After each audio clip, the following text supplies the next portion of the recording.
Hi అండి, welcome back to my channel. నేను మీ శైలు. ఒక్క స్పూన్ గీ కూడా అవసరం లేకుండా స్వీట్ చేసి చూపిస్తాను, చూసేయండి. ముందుగా 2 గ్లాసుల మరమరాలు తీసుకొని గ్యాస్ మీద లో ఫ్లేమ్లో ఫ్రై చేసుకోవాలి. ఇలా చూసారు కదా, 2 వేళ్లతో నలిపితే నలిగడి పిండిలా అవ్వాలి, అంతవరకు ఫ్రై చేసుకోవాలి. ఇవి మరమరాలు కొంచెం సాల్ట్ కాకుండా చప్పగా ఉన్నవి దొరుకుతాయండి, అవి తీసుకోవాలి. ఇప్పుడు ఈ మరమరాలు ప్లేట్లో చల్లారి పెట్టుకోవాలి. ఈలోపు అదే బాండీలో బాదం పప్పు, పిస్తా, జీడిపప్పు వేసి ఫ్రై చేసుకోవాలి. లో ఫ్లేమ్లోనే ఫ్రై చేసుకోవాలి.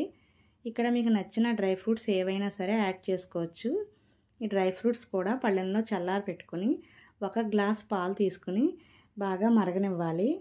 ఈ పాలల్లో నేనైతే కుంకుమ పువ్వు వేసాను, మీరైతే ఫుడ్ కలర్ కూడా వాడుకోవచ్చండి, అప్పుడు స్వీట్ కలర్ఫుల్గా వస్తుంది. ఇలా బాగా మరగనిచ్చి పొంగి వచ్చిన తర్వాత చల్లారనివ్వాలి పూర్తిగా. ఈలోపు 1 గ్లాస్ పంచదార తీసుకుని మిక్సీ పట్టుకోవాలి మెత్తగా. ఇక్కడ 2 గ్లాసుల మరమరాలకి 1 గ్లాస్ పంచదార చొప్పున తీసుకోవాలి. స్వీట్ ఎక్కువ తినేవాళ్ళు ఇంకొంచెం ఎక్కువ యాడ్ చేసుకోవచ్చు. అలాగే డ్రై ఫ్రూట్స్ కూడా బరకగా మిక్సీ పట్టుకోవాలి. మరమరాలు కూడా చల్లారిన తర్వాత, పూర్తిగా చల్లారిన తర్వాత మిక్సీ పట్టుకోవాలి. మరమరాలు అయితే మెత్తగా పట్టుకోవాలి మిక్సీ. చూసారు కదా, వీడియోలో చూపిస్తున్న విధంగా బాగా మెత్తగా పట్టుకోవాలి. డ్రై ఫ్రూట్స్ మాత్రం కొంచెం బరకగా పట్టుకోవాలి. స్వీట్ తిన్నప్పుడు కొంచెం పంటి కింద పడితే టేస్ట్ బాగుంటుంది డ్రై ఫ్రూట్స్ అయితే. ఇలా ఒక పళ్ళెంలోకి డ్రై ఫ్రూట్స్ పొడి, మరమరాల పొడి, పంచదార 3 వేసి బాగా కలపాలి. ఈవెన్గా కలిసేలాగా మొత్తం 3 ముందుగా పొడిగా ఉన్నప్పుడే కలపాలి. ఇప్పుడు ఈలోపు పాలు, చల్లారిన పాలు తీసుకుని కొంచెం కొంచెం యాడ్ చేసుకుంటూ కలపాలి.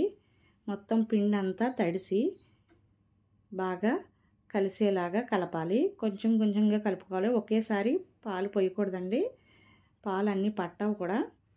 చూసారు కదా, వీడియోలో చూపించిన విధంగా ఇలా చపాతీ ముద్దలాగా చేసుకుని పక్కన పెట్టుకుని మీకు నచ్చిన విధంగా నచ్చిన షేప్లో స్వీట్ చేసుకోవడమే. నేను చూసారా, ఇలా రౌండ్గా చేసి యాపిల్ షేప్లో కొంచెం ప్రెస్ చేసి కాడ కోసం లవంగ మొగ్గ పెట్టి పంప్కిన్ సీడ్ ఆకులా పెట్టాను. పిల్లలకైనా పెద్దవాళ్ళకైనా చూడగానే నచ్చుతుంది కదండి. టేస్ట్ కన్నా ముందు చూసిన వెంటనే కదా నచ్చాల్సింది, అందుకని నేనైతే ఇలా ట్రై చేశాను. మీకు నచ్చిన విధంగా మీరు ఏ షేప్లో కావాలంటే ఆ షేప్లో చేసుకోవచ్చు. ఇక్కడ ఫుడ్ కలర్ యాడ్ చేస్తే స్వీట్ కలర్ఫుల్గా కూడా కనిపిస్తుందండి. ఎల్లో, గ్రీన్, రెడ్ కలర్స్ ఉంటాయి కదా, అలాంటివి యాడ్ చేసుకుంటే యాపిల్కి రెడ్ కలర్ యాడ్ చేస్తే బాగుంటుంది. నేనైతే న్యాచురల్ కలరే ఉంచేసాను. నచ్చితే లైక్ చేసి